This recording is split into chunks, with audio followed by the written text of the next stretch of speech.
Sa English grammar, meron tayong tinatawag na regular verbs at irregular verbs. Anong pagkakaiba ng dalawang yan? Yung regular verbs, ang past form ng mga yan, ay dinadagdagan lang ng D or ED.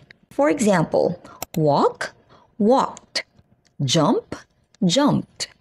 Close, closed. So kung nakikita ninyo, yung mga past forms na mga regular verbs na yan ay dinagdagan lang ng D o kaya ED. Now, yung mga irregular verbs naman ay walang fixed form ang past form. Okay? So, nag-iiba yung spelling ng mga yan kapag naging past form na. For example, eat, ate.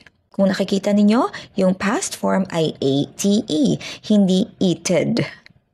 Run, ran. Do, did. Take, took. At syempre, meron din mga irregular verbs na hindi talaga nagbabago yung spelling kahit na ang mga yan ay nasa past form na. For example, cut, cut. Cost, cost. Quit, quit. Itong mga irregular verbs na to, kailangan lang nating i-memorize yung mga yan, okay? We just have to familiarize ourselves with these forms. So we just have to learn them by heart. Now, can you give me the past form of the verb hit? Write your answer in the comments.